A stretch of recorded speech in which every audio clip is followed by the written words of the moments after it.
अल्हम्दुलिल्लाहि रब्बिल आलमीन वस्सलातु वस्सलामु अला रसूलिहिल करीम अम्मा बाद फ़अऊज़ु बिल्लाहि मिनश शैतानिर रजीम बिस्मिल्लाहिर रहमानिर रहीम रब्बिश्रह लिी सदरी व यस्सिर ली अमरी वहलुल उक़दतम मिन लिसानी यफ़क़हू क़ौली।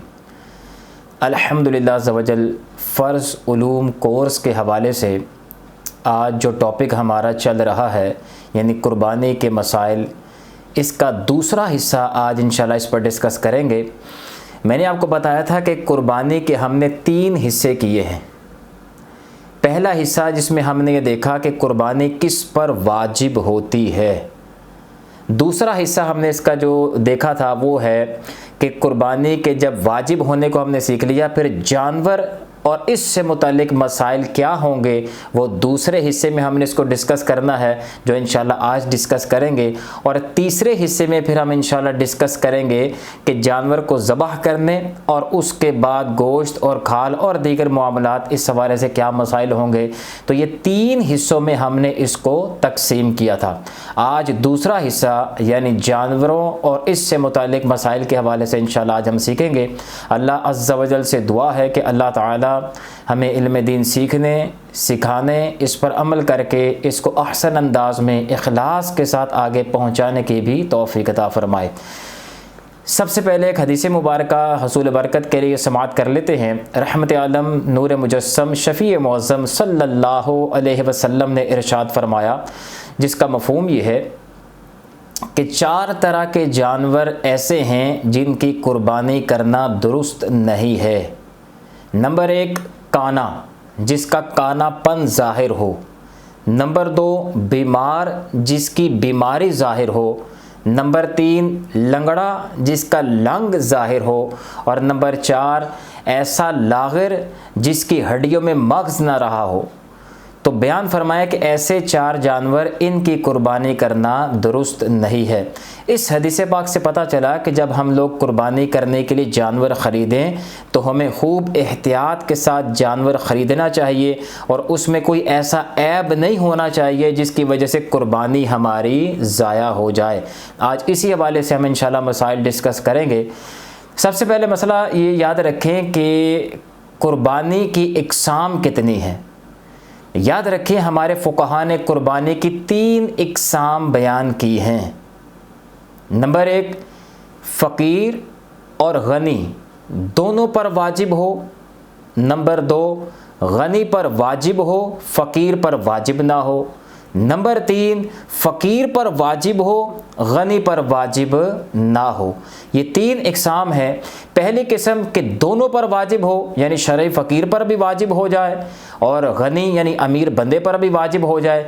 ये वो कुर्बानी है कि जो इंसान मन्नत मान ले तो मन्नत मानने की वजह से इस पर कुर्बानी वाजिब हो जाती है। अब गरीब ने मन्नत मानी है या अमीर ने मन्नत मानी है, जिसने भी मन्नत मान ली उस पर कुर्बानी करना वाजिब हो जाएगा। दूसरी किस्म गनी पर वाजिब हो, फ़कीर पर वाजिब ना हो। ये वो कुर्बानी है जैसे बड़ी ईद को जो कुर्बानी वाजिब होती है हज़रत इब्राहीम अलैहिस्सलाम की सुन्नत के तौर पर जो हम मनाते हैं, तो ये वो कुर्बानी है जो गनी पर वाजिब है, फ़कीर पर यह कुर्बानी वाजिब नहीं है। अच्छा, तीसरी वो कुर्बानी जो फ़कीर पर वाजिब हो लेकिन गनी पर वाजिब ना हो। ये वो कुर्बानी है कि अगर किसी शरई फ़कीर ने कुर्बानी की नीयत से जानवर ख़रीद लिया तो अब इस ख़रीदने की वजह से इस पर कुर्बानी करना वाजिब हो जाएगा। ये बड़ा अहम असूल है, मैं इंशाल्लाह इसको समझाता हूँ। अगर गनी बंदा ख़रीदता कुर्बानी का जानवर कुर्बानी की नीयत से, तो इसके ख़रीदने से इस पर इस जानवर की कुर्बानी वाजिब ना होती।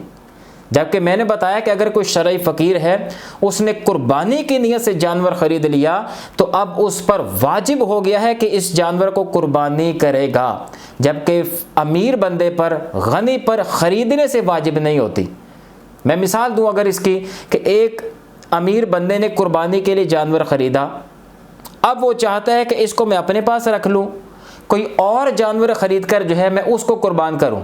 इसके लिए शरन बिल्कुल जायज़ है, ये इसको छोड़ दे, किसी और जानवर को, नए जानवर को ख़रीद ले और इसकी कुर्बानी कर दे, ये इसके लिए बिल्कुल जायज़ है। जबकि फ़कीर के लिए ये जायज़ नहीं होगा। उसकी वजह यह है असूल याद रखें शरीयत मुतहरा का कि जब हम कोई नफली काम करते हैं, मिसाल के तौर पर नफली नमाज पढ़ी या नफली रोज़ा रखा, तो ये नफली काम जब हम स्टार्ट कर देते हैं तो हमारे शुरू करने से ये अब इसकी अदायगी हम पर वाजिब हो जाती है। अब कोई इसको ये कह के छोड़ नहीं सकता कि चलो नफली नमाज थी तोड़ दो, कोई मसला नहीं। नहीं, अब शरीयत ने यहाँ पाबंदी लगाई है कि अगर आपने नफली नमाज अपनी मर्जी से स्टार्ट की है तो अब उसको पूरा करना आप पर वाजिब है। अगर किसी ने नफली नमाज तोड़ दी या नफली रोज़ा रख कर तोड़ दिया तो अब इन पर वाजिब होगा कि ये नमाज लौटाए और ये रोज़ा दोबारा रखे। अगर आप इस मसले को समझ गए तो अब इस तरफ आए कि अगर किसी शरई फ़कीर ने, जिस पर कुर्बानी वाजिब ही नहीं थी, उसने अगर कुर्बानी की नीयत से जानवर ख़रीद लिया, अब इस पर वाजिब हो गया कि इस जानवर की ये कुर्बानी करेगा। उम्मीद है कि आप इस मसले को समझ गए होंगे। हाँ, ये मसला याद रखें कि अगर किसी शरई फ़कीर के पास पहले से जो है वो जानवर मौजूद थे, इन जानवरों में से किसी जानवर की उसने कुर्बानी करने की नीयत कर ली, तो इस नीयत करने से ये इस पर वाजिब नहीं होगा। मैंने जो बयान किया कि जब ख़रीदे कुर्बानी की नीयत से तब वाजिब होगा। अगर ख़रीदा उसने अपने लिए था, बाद में कुर्बानी की नीयत कर ली, तो इस नीयत की वजह से अब इस पर यह जानवर की कुर्बानी करना वाजिब नहीं होगा। फ़कत उस सूरत में वाजिब होगा जब ये जानवर को ख़रीदे ही कुर्बानी की नीयत से। अच्छा, ये मसला भी याद रखें कि अगर किसी ने कोई ऐसा जानवर ख़रीदा जिसमें ऐब था या सही जानवर ख़रीदा था, बाद में इसमें ऐब पैदा हो गया, अब इस हवाले से हुक्म शरअ क्या होगा? तो याद रखें कि अगर तो गनी है और उसने ऐसा जानवर ख़रीद लिया जिसमें ऐब था या बाद में पैदा हो गया, तो इस पर वाजिब है कि इसको छोड़े और इसकी जगह दूसरा जानवर जो है वो ख़रीदे। और अगर ऐसा शख्स था जो शरई फ़कीर था, उसने कुर्बानी की नीयत से जानवर ख़रीदा था और जानवर ऐसा था जिसमें ऐब था या बाद में इसके यहाँ पैदा हो गया, तो इसके लिए यही हुक्म है, क्योंकि इसी जानवर को कुर्बान करना इस पर वाजिब है, लिहाजा ये इसी जानवर की कुर्बानी कर दे तो इसके लिए शरअन बिल्कुल जायज़ होगा।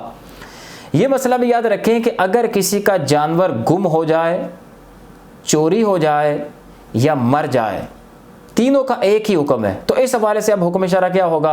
तो सबसे पहले देखें कि गनी का है या शरई फ़कीर का है। अगर तो गनी शख्स है, उसका जानवर मर गया है, गुम हो गया है या चोरी हो गया है, तो इस पर लाजिम है कि नया जानवर ख़रीदे, उसकी कुर्बानी करे। ये हुक्म हो गया। एक है शरई फ़कीर, उसने कुर्बानी की नीयत से जानवर ख़रीदा, हमने कहा कि इस जानवर को कुर्बान करना इस पर लाजिम। अब वो जानवर ही मर गया या चोरी हो गया या गुम हो गया, तो अब इस पर यह लाजिम नहीं है कि नया जानवर ख़रीदे। जिस जानवर की कुर्बानी इस पर वाजिब हुई तो वो तो रहा ही नहीं, लिहाजा इसके लिए हुक्म शरअ यही है कि इस पर वाजिब नहीं होगा कि नया जानवर ख़रीद कर इसकी कुर्बानी करे। हाँ, हमारे फुक़हा ने यहाँ एक मसला लिखा है, वो मैं यहाँ डिस्कस कर दूँ। जानवर चोरी हो गया, गनी का भी फ़कीर का भी। अब ये दोनों जानवर जो हैं जब चोरी हुए तो दोनों ने नए नए जानवर ख़रीद लिए। गनी ने भी नया जानवर ख़रीद लिया, शरई फ़कीर जो था उसने भी कुर्बानी की नीयत से नया जानवर ख़रीद लिया। अब हुआ ये कि वो जो दोनों चोरी हो गए जानवर थे वो दोनों मिल गए, गनी को भी मिल गया, शरई फ़कीर को भी मिल गया। अब हुक्म शरअ ये होगा कि गनी के लिए इख्तियार है, चूँकि इसके ख़रीदने से उस जानवर की कुर्बानी वाजिब नहीं हुई थी, इसलिए अब इसके लिए इख्तियार है कि दोनों जानवरों में से जिसको चाहे कुर्बान कर दे, इसके लिए शरअन बिल्कुल जायज़ है।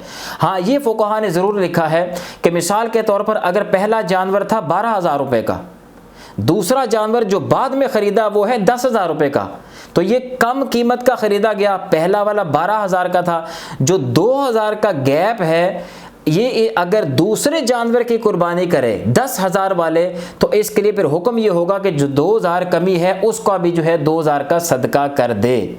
और अगर इसने दोनों जानवरों की कुर्बानी कर दी तो अब इस पर कुछ सदका करना लाजिम नहीं होगा। और अगर ये पहले वाले जानवर की कुर्बानी कर दे 12,000 वाले की, तो शरअन बिल्कुल जायज़ है, अब इस पर किसी किस्म का सदका भी लाजिम नहीं आएगा। अच्छा, जो शरई फ़कीर है, अब इसके पास भी दोनों जानवर हैं, इसके लिए हुक्म ये है कि इसके लिए दोनों जानवरों को कुर्बान करना वाजिब होगा। असूल वही है कि जब पहला जानवर इसने ख़रीदा उसको कुर्बान करना वाजिब हो गया, जब दूसरा ख़रीदा तो इसको भी कुर्बान करना वाजिब हो गया। अब दोनों जानवर इसके पास मौजूद हैं, लिहाजा दोनों जानवरों की कुर्बानी करना इस पर वाजिब हो गया। उम्मीद है कि आप ये चंद कुर्बानी की इक़साम के हवाले से मसाइल समझ गए होंगे। अब हम आते हैं जानवरों के हवाले से, जानवरों की कितनी इक़साम हैं जिनकी कुर्बानी करना जायज़ है। याद रखें कि 3 तरह के जानवर हैं जिनकी कुर्बानी करना जायज़ है। नंबर 1 ऊंट, गाय, बकरा। ये 3 ऐसे जानवर हैं जिनकी कुर्बानी करना जायज़ है और इन 3 जानवरों की जितनी भी आगे इक़साम हैं, यानी ऊंट का नर मादा, इसी तरह गाय बैल भैंस वगैरह इनका नर मादा, खस्सी गैर खस्सी, जितनी भी इनकी आगे इक़साम है सबकी कुर्बानी करना बिल्कुल जायज़ है। जैसे बकरा, बकरी, दुम्बा, दुम्बी, भेड़, छतरा वगैरह, इन तमाम इक़साम की कुर्बानी करना शरअन जायज़ है। बाज़ लोगों ने ये सवाल पूछा था कि ऊँटनी क्या ख़रीद कर कुर्बानी की जा सकती है, तो अब ये बात बिल्कुल आपको समझ आ गई कि जब ऊँट की कुर्बानी जायज़ है तो चाहे ऊँटनी हो या ऊँट हो, इनकी कुर्बानी करना बिल्कुल जायज़ है। हाँ, ये मसला भी याद रखें कि जब हमें ये पता चल गया कि कुर्बानी करना इन 3 इक़साम में से हर किस्म के जानवर की जायज़ है, तो अवामुन नास में यह गलत फहमी पाई जाती है। बाज़ लोगों को ये कहते हुए भी सुना गया है कि अगर किसी ने मिसाल के तौर पर ऐसा जानवर ख़रीद लिया जिसके पेट में बच्चा है तो अब इसके लिए हुक्म शरा क्या होगा। तो याद रखें, ऐसे जानवर की कुर्बानी भी शरअन बिल्कुल जायज़ है, इसमें कोई अर्ज नहीं है। ये जो लोग कहते हैं कि इसकी कुर्बानी हो नहीं सकती, ये बिल्कुल गलत है। ऐसे जानवर की कुर्बानी करना भी जायज़ है। अच्छा, अब हुक्म क्या होगा? इसमें हुक्म ये है कि अगर तो बच्चा पैदा हो गया कुर्बानी करने से पहले तो इसका हुक्म ये होगा कि जब कुर्बानी की जाएगी तो उसकी माँ के साथ साथ इस बच्चे को भी कुर्बान कर दिया जाएगा, इसको भी ज़बह कर दिया जाएगा और इसका गोश्त इस्तेमाल में लाना शरअन बिल्कुल जायज़ है। एक ये मसला है कि कुर्बानी जब हमने की उस वक्त उसके पेट में से ज़िंदा बच्चा बाहर आया, इसका अब भी वही हुक्म है कि इस बच्चे को भी साथ ज़बह कर दिया जाए और इसके गोश्त को इस्तेमाल करना भी शरअन बिल्कुल जायज़ है। अच्छा, एक मसला यह है कि जब हमने उसको ज़बह किया उसमें मुर्दा बच्चा जो है वो पाया गया। ये मुर्दा बच्चा जो है ये मुर्दार के हुक्म में है, इसको इस्तेमाल करना शरअन जायज़ नहीं है, इसको फेंक दिया जाएगा। उम्मीद है कि आप इस मसले को समझ गए होंगे।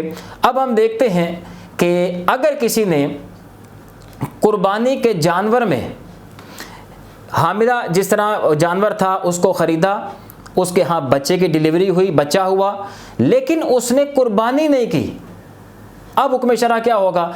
अगर कुर्बानी के अय्याम गुज़र गए और उसने इस बच्चे की कुर्बानी नहीं की, इसको ज़बह नहीं किया, तो याद रखें जैसे ही कुर्बानी के अय्याम ख़त्म होंगे इस पर लाजिम होगा कि ये इस कुर्बानी के जानवर को ज़िंदा सदका कर दे। अब ये इसको अपने इस्तेमाल में नहीं ला सकता। अगर ऐसा इसने किया कि इसको पालता रहा, अगला साल आ गया, अब ये चाहता है कि मैं इस साल इसकी कुर्बानी कर लूँ, ये ऐसा हरगिज़ नहीं कर सकता, क्योंकि ये पहली वाली कुर्बानी का जुज़ है, उसका हिस्सा है। इसका हुक्म वही है कि जैसे ही कुर्बानी के अय्याम गुजर गए अब इसको ज़िंदा सदका करना होगा। उम्मीद है कि आप इसको समझ गए होंगे। अब हम देखते हैं कुर्बानी के जानवरों की उम्र क्या क्या होनी चाहिए। याद रखें, ऊँट कम से कम 5 साल का, गाय बैल भैंस वगैरह ये कम से कम 2 साल के, और इसी तरह बकरा बकरी वगैरह कम से कम 1 साल का। ये हैं इनकी उम्रें। अगर इन उम्रों से कम उम्र का किसी ने जानवर ज़बह किया तो वो शरअन जायज़ नहीं है, वो सिर्फ गोश्त है, कुर्बानी नहीं हुई। जैसे ऊँट जो है 4 साल का 4.5 साल का ज़बह कर दिया, जायज़ नहीं। गाय 2 साल से कम की ज़बह कर दी, जायज़ नहीं। बकरा बकरी 1 साल से कम की ज़बह कर दी, शरअन जायज़ नहीं। ये सिर्फ गोश्त होगा, ये गोश्त खाया जा सकता है, लेकिन कुर्बानी जो शरअन वाजिब थी वो वाजिब अदा नहीं हुआ, नया जानवर ज़बह करना होगा। ये मसला याद रखें, हमारे फुक़हा ने ये मसला भी बयान किया है कि अगर दुम्बा भेड़ जिसको छतरा वगैरह कहते हैं, ये जानवर अगर 6 माह का हो और दूर से देखने में 1 साल का लगे, यानी इतना फरबा और ऊंचे कद का है कि दूर से देखने में लगता है कि साल भर का है, तो ऐसा जानवर दुम्बा या छतरा वगैरह है, तो ऐसा अगर 6-7 माह का भी हो तो इसकी कुर्बानी शरन बिल्कुल जायज़ है। बाज़ लोगों को ये गलत फहमी है कि वो ये समझते हैं कि ऐसे जानवर यानी दुम्बा वगैरह की जानवर की 6 माह की मुतलकन कुर्बानी जायज़ है। वो कहते हैं जी ये ख़ास तौर पर अब आप जानवर लेने जाएँ ना, तो ये व्यापारी हजरात जो हैं वो कहते हैं जी इस जानवर की 6 माह की भी हो जाती है, 7 माह की भी हो जाती है। 7 माह की हो, 8 माह की हो, ये मुतलकन नहीं हो जाती। इसके साथ शर्त ये है कि दुम्बा भेड़ वगैरह ये दूर से देखने में साल भर के लगते हों। अगर है 9 महीने का और साल भर का नहीं लगता तो इसकी कुर्बानी शरन जायज़ नहीं है। लिहाजा अगर 6 माह या इससे ज़ायद उम्र का भेड़ दुम्बा वगैरह है तो उसके साथ शर्त है कि दूर से देखने में साल भर का मालूम होता हो, तब भी इसकी कुर्बानी जायज़ होगी। हाँ, ये मसला याद रखें कि अब देखते हैं कि जानवरों के हिस्से इनमें कितने कितने रखे हैं शरीयत मुताहरा ने। तो याद रखें कि ऊँट, गाय, ये जो 2 बड़े जानवर हैं, इनमें 7 शख्सों की तरफ से जो है ये जानवर ज़बाह किया जा सकता है। यानी एक ऊँट में 7 हिस्से होते हैं, इसी तरह गाय में भी 7 हिस्से होते हैं। 7 अफराद मिलकर एक गाय कर सकते हैं। लेकिन बकरा, बकरी, दुम्बा, दुम्बी, भेड़ वगैरह इनमें एक हिस्सा होता है। अगर किसी ने ऐसा किया कि मिसाल के तौर पर ऊँट में 8 अफराद शरीक हो गए तो किसी की तरफ से कुर्बानी नहीं होगी, सबकी कुर्बानियाँ जो हैं वो ज़ाया हो जाएंगी। इसी तरह अगर गाय में 8 अफराद ने शरीक होकर कुर्बानी करने की कोशिश की तो किसी की भी कुर्बानी नहीं होगी, सबकी कुर्बानी ज़ाया हो जाएगी। बस ये है कि जितने अफराद शरीक हैं गाय या ऊँट में, तो कम से कम 7वां हिस्सा जो है एक के हिस्से में आता हो। अगर 8 अफराद शरीक हो गए तो 7वें हिस्से से हर बंदे का हिस्सा कम होगा, ये कुर्बानी जायज़ नहीं। ज़्यादा से ज़्यादा 7 अफराद हो सकते हैं, कम से कम की कोई हद नहीं है। हाँ, इसी तरह बकरा है, अगर बकरे में 2 अफराद ने पैसे जमा किए, उन्होंने अपने पैसे जमा करके एक बकरा लिया, अब चाहते हैं कि दोनों की तरफ से इस बकरे की कुर्बानी कर दी जाए, शरन जायज़ नहीं है। अगर ऐसा किया तो किसी की भी कुर्बानी नहीं होगी। एक बकरे में एक ही हिस्सा हो सकता है, वो चाहे पहले वाला कर ले या दूसरे वाला कर ले, लेकिन दोनों अगर एक ही बकरे में शरीक होंगे तो ये कुर्बानी किसी की भी तरफ से नहीं होगी। हाँ, ये हो सकता है कि अगर 4 लोगों ने मिलकर गायें खरीद ली, इन चारों ने अपनी तरफ से गायें कर दी, ये बिल्कुल जायज़ है। 5 ने, 6 ने, 7 ने, बिल्कुल जायज़ है। बल्कि अगर कोई अकेला शख्स ऊँट खरीद ले और अपनी तरफ से ऊँट कर दे, बिल्कुल जायज़ है। अकेले शख्स ने गाय खरीदी, गाय कुर्बानी कर दी अपनी तरफ से, शरन बिल्कुल जायज़ है, इसमें कोई हर्ज नहीं है। ये मसला बड़ा अहम है जो मैं बयान करने लगा हूँ कि एक शख्स उसने गाय खरीदी अपने लिए। अब क्या ऐसा हो सकता है कि वो बाद में 6 मज़ीद अफराद को इसमें शामिल कर ले कि यार मैं एक गाय ले आया हूँ तो आप इसमें जो है मेरे साथ शामिल हो जाएं? इसके हवाले से हुक्म शरअ क्या होगा? तो देखिए, याद रखें, सबसे पहले देखा जाएगा कि जानवर जो ख़रीद कर लाया है वो गनी है या शरई फ़कीर है। अगर गनी है, और अब देखा जाएगा कि गनी खरीद कर लाया, क्या ख़रीदते वक्त इसकी नीयत थी कि मैं बाद में लोगों को शामिल करूंगा, या नीयत नहीं थी, ख़रीदने के बाद नीयत बनी। अगर तो ख़रीदने के वक्त ही नीयत थी कि मैं इसमें मज़ीद 6 अफराद शामिल करूंगा, तो बिल्कुल ये इसमें 6 अफराद शामिल कर सकता है, बिल्कुल जायज़ है, इसमें किसी किस्म की कराहत भी नहीं है। और अगर ख़रीदते वक्त नीयत नहीं थी, ख़रीदने के बाद नियत की कि यार मैं 6 बंदे और शामिल कर लेता हूँ, तो इसके लिए अब भी जायज़ है कि ये 6 अफराद को शामिल कर ले, लेकिन अब इसके लिए ये अमल मकरूह तंज़ीही है, यानी कराहत है। लेकिन अगर शामिल कर लेता है तो इसकी कुर्बानी और बाकी 6 अफराद की कुर्बानी भी हो जाएगी। हाँ, अगर कोई शरई फ़कीर था, उसने गाय ख़रीदी, अब वो ये चाहता है कि 6 अफराद को अपने साथ शामिल कर ले, तो मैं आपको ये बयान कर चुका हूँ कि गनी शरई फ़कीर जो है उसके ख़रीदने की वजह से ही उस पर उस जानवर की कुर्बानी करना वाजिब हो जाता है। लिहाजा अगर शरई फ़कीर है और उसने गाय ख़रीदी है तो ये हरगिज़ अपने साथ किसी एक बंदे को भी शामिल नहीं कर सकता, बल्कि कुर्बानी की नीयत के साथ ख़रीदते ही इस पर इस जानवर की कुर्बानी करना वाजिब हो गया। शरई फ़कीर अपने साथ किसी को अटैच या शामिल नहीं कर सकता। अच्छा, ये मसला भी याद रखें कि कुर्बानी के हिस्सों में अगर कोई शख्स अकीके का जो है वो अपना हिस्सा शामिल करना चाहे तो इस हवाले से हुक्म शरा क्या होगा। याद रखें, कुर्बानी में हर वो शख्स जो है अपना हिस्सा शामिल कर सकता है जिसका इरादा अल्लाह का कुर्ब हासिल करना हो, गोश्त हासिल करना ना हो। मिसाल के तौर पर यह अकीका है, अकीके में भी यही नीयत होती है कि इसके ज़रिए अल्लाह का कुर्ब हासिल किया जाए। लिहाजा अगर बकरे ईद की कुर्बानी की जा रही है तो अगर कोई अकीके वाला अपना हिस्सा इसमें शामिल करना चाहता है तो शरन उसके लिए बिल्कुल जायज़ है, वो ऐसा कर सकता है। और गोश्त भी उसी तरह तकसीम होगा जैसे कुर्बानी का गोश्त होता है, खुद भी खा सकता है, दूसरों को भी दे सकता है। मिसाल के तौर पर एक शख्स वो गाय खरीद कर लाया, घर में 4 अफराद थे, चारों ने अपना अपना हिस्सा उसमें से रख लिया, अब 3 हिस्से बच गए। अब ये चाहता है कि मैं अपने बेटा और बेटी की तरफ से, बेटे की तरफ से 2, बेटी की तरफ से 1, इनके 3 हिस्से इस गाय में रख लूँ अकीके की नीयत से, तो ये शरन बिल्कुल जायज़ है। ये 3 हिस्से अकीके के और 4 हिस्से अपनी कुर्बानी के रख के अगर इसको ज़बह करता है तो इसकी कुर्बानी बिल्कुल जायज़ है। ये मसला भी याद रखें कि जब किसी के साथ हम शिरकत कर रहे हैं, यानी कुर्बानी में अपना हिस्सा मिला रहे हैं, तो इसमें इंतहाई मोहतात रहने की ज़रूरत है, क्योंकि अगर किसी एक बंदे में भी गड़बड़ी पाई गई तो सब की कुर्बानी यहाँ ज़ाया हो जाती है। मिसाल के तौर पर 6 अफराद ने कुर्बानी की नीयत से हिस्सा डाला, एक बंदे ने कहा कि चलो मैं भी तुम्हारे साथ शामिल हो जाता हूँ, अगरचे मैं अपना जानवर दूसरा ले आया हूं लेकिन चलो मैं गोश्त हासिल कर लूँगा।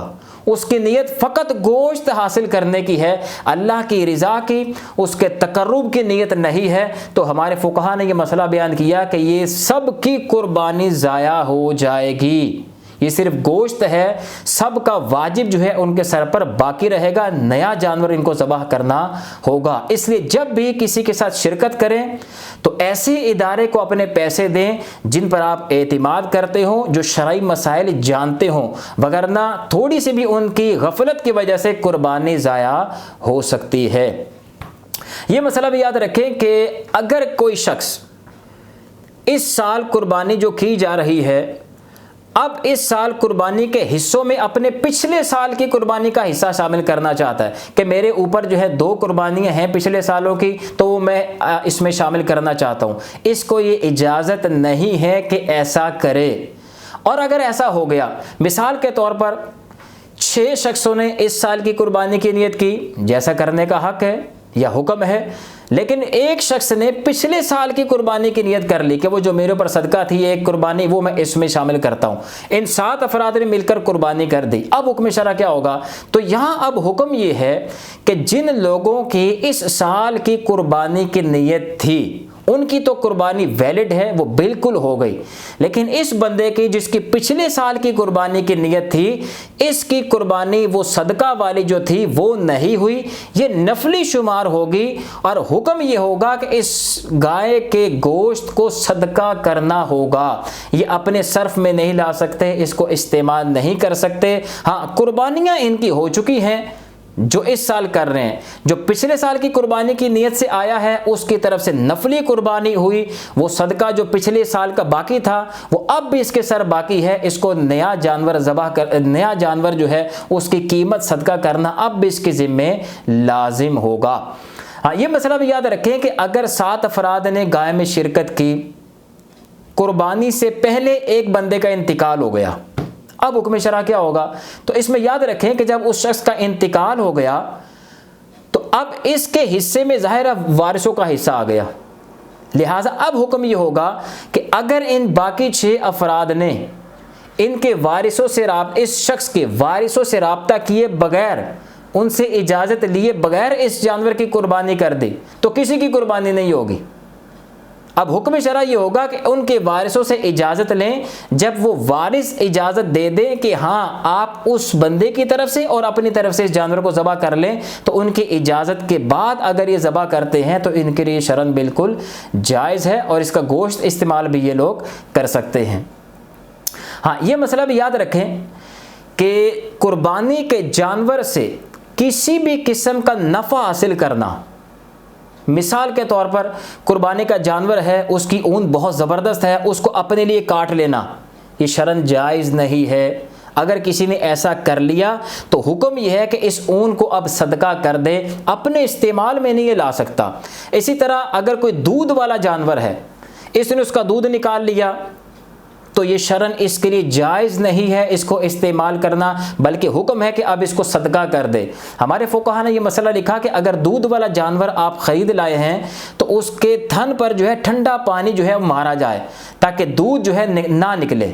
लेकिन अगर इससे भी काम ना चले, दूध निकलता है, तो हुक्म यह है कि दूध निकाल लिया जाए और इसको सदका कर दिया जाए। इसी तरह कुर्बानी के जानवर पर सवारी करना ये शरन जायज़ नहीं है। इसी तरह कुर्बानी का जानवर किसी को किराया पर देना कि चलो जब तक कुर्बानी नहीं होती किराया पर चलाओ, इसको किराया में इस्तेमाल, खा पी लेंगे, उसको इस्तेमाल करेंगे, शरन जायज़ नहीं है। अगर किराया पर किसी ने दिया, किराया आया, तो अब इसको सदका करना लाजिम होगा।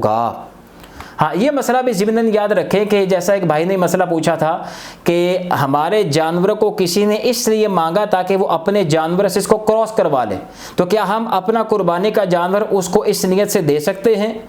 तो जी हाँ, इस नीयत से कुर्बानी का जानवर दूसरे को देना कि इससे क्रॉस करवा ले, ये शरन बिल्कुल जायज़ है, इसमें कोई हर्ज नहीं है। और दूसरा मसला याद रखें कि अगर कुर्बानी कर ली गई, उसको ज़बह कर लिया गया, अब ज़बह करने के बाद जो है इसके दीगर आज़ा से फ़ायदा हासिल करना, जैसे गोश्त से फ़ायदा हासिल करना जायज़ है, इसी तरह इसके दीगर आज़ा से फ़ायदा हासिल करना भी अब शरन बिल्कुल जायज़ हो गया। मिसाल के तौर पर आपने इसको ज़बह कर लिया, अब उसकी ऊन अगर आप अपने काम के लिए काटना चाहते हैं तो शरन बिल्कुल जायज़ है, अब आप उसको इस्तेमाल कर सकते हैं। ज़बह कर दिया गया, अब उसके थन में दूध था, आप दूध निकाल लें, अब आप इसको अपने बिल्कुल इस्तेमाल में ला सकते हैं, क्योंकि जो कुर्बानी करना असल मकसद था वो मकसद हासिल हो चुका। अब इन चीज़ों से आप डायरेक्ट फ़ायदा हासिल कर सकते हैं। ये मसला भी याद रखें कि अगर किसी पर साबिका कई सालों की कुर्बानी हो तो उसकी अदायगी का अब तरीका क्या होगा? तो याद रखें, हमारे फुक़हा ने इरशाद फरमाया कि जितने साल की उसने कुर्बानी नहीं की, उतने सालों की कुर्बानी जो है, यानी उतने बकरों की कीमत ये किसी शरई फ़कीर को दे दे या मुख्तलिफ फ़ुक़रा को दे दे तो ये इससे बरी ज़िम्मा हो जाएगा। हाँ, बाज़ औक़ात ये सवाल किया जाता है कि क्या हम एक गाय ख़रीद लें, मिसाल के तौर पर किसी ने 7 साल कुर्बानी नहीं की, 7 सालों की कुर्बानी उस पर लाजिम थी, यानी इसको सदका करना, तो क्या ये ऐसा हो सकता है कि एक गाय ख़रीद ले, उसमें 7 हिस्से होते हैं, ये एक गाय ख़रीद कर जो है ये किसी शरई फ़कीर को दे दे, सदका कर दे, क्योंकि सदका करने का हुक्म होता है। या अगर 2-3 उस पर कुर्बानियाँ लाजिम थीं, तो क्या गाय के एक हिस्से के बराबर अमाउंट जो है किसी फ़कीर को दे सकता है, इस तरह बरी ज़िम्मा हो जाएगा? तो याद रखें, इसमें हमारे फ़ुक़हा का इख्तिलाफ है। बाज़ फ़ुक़हा ये फरमाते हैं कि सिर्फ़ और सिर्फ बकरे की कीमत देना इस पर लाजिम है, गाय के एक हिस्से की कीमत नहीं दे सकता। बकरे की कीमत जो नॉर्मली एवरेज जो अमाउंट का बकरा हो, उस अमाउंट को जो है सदका करना होगा। गाय के एक हिस्से की जितनी अमाउंट है उतने हिस्से से ये बरी ज़िम्मा नहीं होगा। जबकि हमारे दूसरे फ़ुक़हा ये इरशाद फरमाते हैं, जैसे मुफ्ती मोहम्मद अकमल साहब दामद बरकातुहुल आलिया, आप इरशाद फरमाते हैं कि अगर किसी पर ज़्यादा सालों की कुर्बानियाँ हैं और वो यूँ गाय ख़रीद लेता है या गाय नहीं ख़रीदता, गाय के हिस्से के बराबर जो है अपने वो उनकी साबिका कुर्बानियों के सदका जो है वो गाय के हिस्से के बराबर जो है वो अदा करता है, तब भी वो बरी ज़िम्मा हो जाएगा। लिहाजा हुक्म यही है कि अगर किसी पर बहुत ज़्यादा कुर्बानियाँ हों तो वो गाय के एक हिस्से को मयार बनाकर उतने हिस्से जो है वो किसी फ़कीर को जो है उतनी अमाउंट सदका कर दे जो एक हिस्से की जितनी बनती है, तो ये इंशाअल्लाह अज़्ज़ा वजल बरी ज़िम्मा हो जाएगा। अब आखिर में हम इंशाअल्लाह अज़्ज़ा वजल ये देखते हैं कि वो कौन कौन से अयूब हैं जिनकी वजह से इनकी कुर्बानी करना जायज़ नहीं है। याद रखें, बाज़ ऐब जो हैं वो छोटे कहलाते हैं। इन अयूब के होते हुए अगर कुर्बानी कर दी जाए तो कुर्बानी हो जाती है, अगरचे मकरूए तंज़ीही यानी नापसंदीदा होती है। और बाज़ अयूब जो हैं वो बड़े होते हैं कि जिनके पाए जाने की वजह से जानवर को कुर्बान करना ही जायज़ नहीं होता। याद रखें कि हर वो ऐप जो जानवर की कीमत घटा दे या उसकी खूबसूरती को बिल्कुल ही ख़त्म कर दे, या व्यापारी हजरात ये कहें कि ये वो ऐब है जिसकी वजह से जानवर जो है बहुत कम जो है इसकी कीमत हो जाती है, इसकी मार्केट में वैल्यू ख़त्म हो जाती है। व्यापारी हजरात जिसको ऐब कहें, चूँकि ये उनकी फील्ड है, वो इस फील्ड के माहिर होते हैं, जिसको व्यापारी कहें ये बड़ा ऐब है तो उस ऐब को भी बड़ा शुमार किया जाएगा। लिहाजा वो तमाम अयूब जो बड़े अयूब कहलाते हैं, इनकी वजह से जानवर जो है कुर्बानी के काबिल नहीं रहता। चंद एक अयूब जो हैं वो मैं यहाँ जिक्र कर देता हूँ ताकि हमें इनकी मार्फत हो, और कुर्बानी का जानवर जब ख़रीदने जाएँ तो इंतहाई मोहतात अंदाज में जो है जानवर ख़रीदें। ये ना हो कि ऐब वाला जानवर ख़रीद लें और बाद में मसला पैदा हो जाए। सबसे पहले याद रखें कि अगर कोई अंधा जानवर है तो उसकी कुर्बानी करना शरन जायज़ नहीं है। इसी तरह अगर कोई काना जानवर है तो उसकी कुर्बानी करना भी जायज़ नहीं है। इसी तरह याद रखें अगर किसी जानवर का नाक कटा हुआ है तो ये भी बड़ा ऐब है, इसकी कुर्बानी जायज़ नहीं है। ये भी याद रखें कि अगर किसी जानवर के दोनों कान कटे हुए हैं या एक कान कटा हुआ है या पैदाइशी कान ही नहीं है या पैदाइशी एक कान नहीं है, इन चारों सूरतों में ऐसे जानवर की कुर्बानी जायज़ नहीं है। हाँ, ऐसा जानवर जिसके छोटे कान हैं लेकिन छोटे हैं, ऐसे जानवर की कुर्बानी करना शरन बिल्कुल जायज़ है। ये मसला भी याद रखें कि अगर जानवर के दांत टूटे हुए हैं, अब देखा यह जाएगा कि क्या इतने दांत उसके हैं कि ये चारा चबा सकता है। अगर तो चारा चबा सकता है तो इसकी कुर्बानी बिल्कुल जायज़ है, और अगर दांत इतने ज़्यादा टूटे हुए हैं कि ये चारा चबा नहीं सकता तो इसकी कुर्बानी जायज़ नहीं है। हमारे फुकहा ने ये मसला भी बयान किया है कि अगर आगे वाले दांत टूटे हुए हैं, पीछे वाले दांत सलामत हैं, तो चूँकि बकरा ये पीछे वाले दांतों से जो है वो चबाता है, तो इस सूरत में इसकी कुर्बानी शरन बिल्कुल जायज़ है। लेकिन असल में मसला ये है कि बस देखा यह जाएगा कि क्या ये चारा चबा सकता है।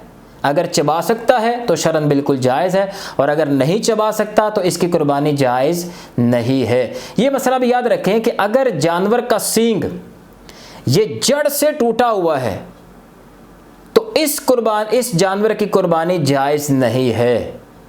और अगर जानवर का सींग जड़ से नहीं टूटा बल्कि ऊपर से टूटा हुआ है तो इसकी कुर्बानी बिल्कुल जायज़ है। बल्कि बाज़ व्यापारी हजरात तो ख़ुद जानवरों के सींग ऊपर से काट देते हैं, उनको गोल कर देते हैं ताकि जानवर खूबसूरत लगता है, तो ऐसे जानवर की कुर्बानी शरअन बिल्कुल जायज़ है। और अगर कोई ऐसा जानवर है जिसकी पैदाइशी सींग ही नहीं है तो ऐसे जानवर की कुर्बानी भी शरअन बिल्कुल जायज़ है। ये मसला भी याद रखें कि अगर कोई जानवर ऐसा है जो लंगड़ा है और लंग इस अंदाज का है कि वो कुर्बान गाह तक भी नहीं जा सकता, तो ऐसे जानवर की कुर्बानी जायज़ नहीं है। या ऐसा लंग है कि उस टांग को ये ज़मीन पर ही नहीं लगा रहा, इतना शदीद उसमें लंग है, तो ऐसे जानवर की कुर्बानी जायज़ नहीं है। ये मसला भी याद रखें कि अगर कोई लाहिर जानवर है जिसकी हड्डियों में मग़ज़ ही नहीं रहा, इतना कमज़ोर हो गया कि वो चल ही नहीं सकता, ऐसे जानवर की कुर्बानी भी जायज़ नहीं है। इसी तरह कोई बीमार जानवर है और ऐसा बीमार है कि वो चल फिर ही नहीं सकता, तो इसकी कुर्बानी भी जायज़ नहीं है। ये मसला भी याद रखें कि अगर कोई ऐसा जानवर है जिसको खुनसा जानवर कहते हैं, यानी जिसमें नर और मादा दोनों तरह की अलामतें पाई जाती हों, तो इस जानवर की कुर्बानी भी जायज़ नहीं होती। ये मसला भी याद रखें कि अगर कोई जलाला जानवर है, यानी जलाला है, जलाला वो जानवर जिसको हम आम बोलचाल में बो बकरा कहते हैं, जो सिर्फ़ और सिर्फ गलीज़ खाने का आदी हो जाता है और इसके गोश्त में इतनी बदबू होती है जिसकी वजह से एक आम इंसान इसके करीब ज़्यादा देर तक खड़ा भी नहीं रह सकता, तो ऐसा बदबू वाला जानवर जो है इसकी कुर्बानी करना भी मना होता है।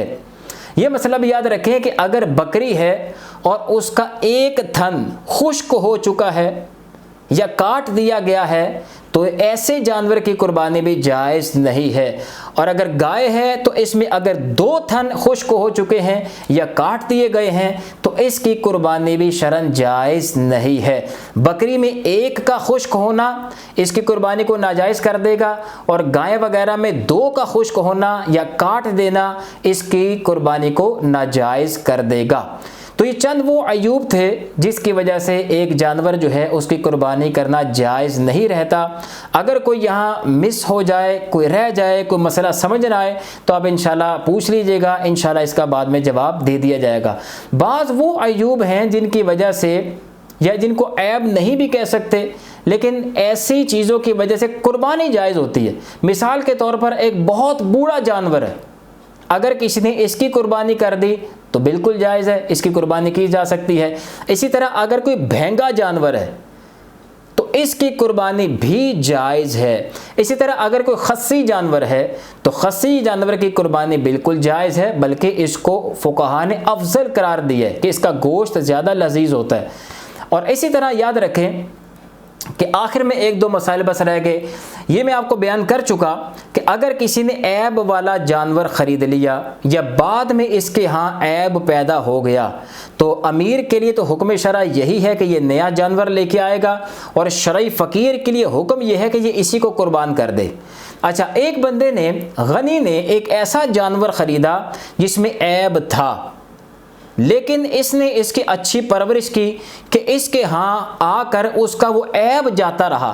मिसाल के तौर पर इंतहाई कमज़ोर लागर जानवर इसने ख़रीदा, लेकिन इसने इसकी बहुत अच्छी देखभाल की कि कुर्बानी करने से पहले पहले वो फिट हो गया, खूब अच्छा हो गया, तो अब इसकी कुर्बानी करना शरन बिल्कुल जायज़ है। आखिरी मसला इस हवाले से बस याद रखें कि अगर ज़बह करते हुए जानवर उछला कूदा जिसकी वजह से उसमें कोई ऐब पैदा हो गया, कोई टांग टूट गई या कोई और इसके साथ जो है वो ऐब इसके साथ मुताक़िक़ हो गया, ऐबी हो गया, तो ये इस सूरत में ऐसे जानवर की कुर्बानी करना शरन बिल्कुल जायज़ है। ये ऐब जो है वो कुर्बानी सही होने की राह में रुकावट नहीं बनेगा।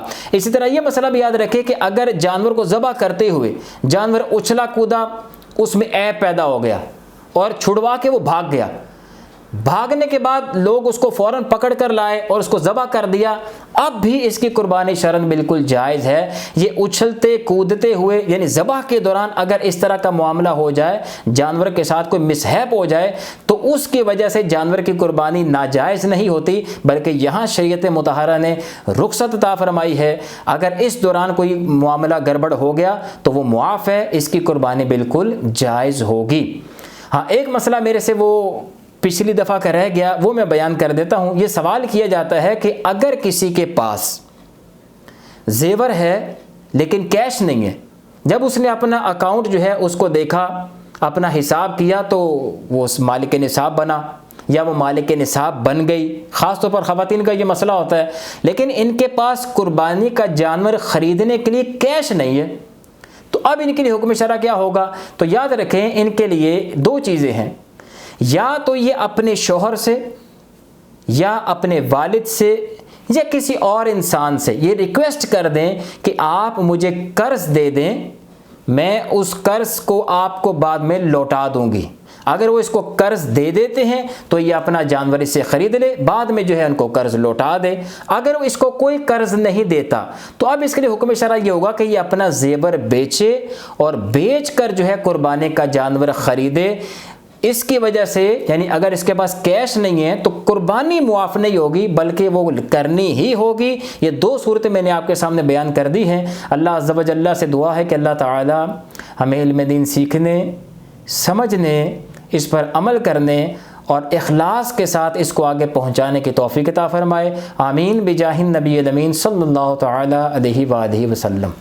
Please subscribe this channel and click on bell icon. अगर आपके पास इस्लाम से रिलेटेड कोई सवाल है तो नीचे कमेंट बॉक्स में कमेंट करें। शुक्रिया।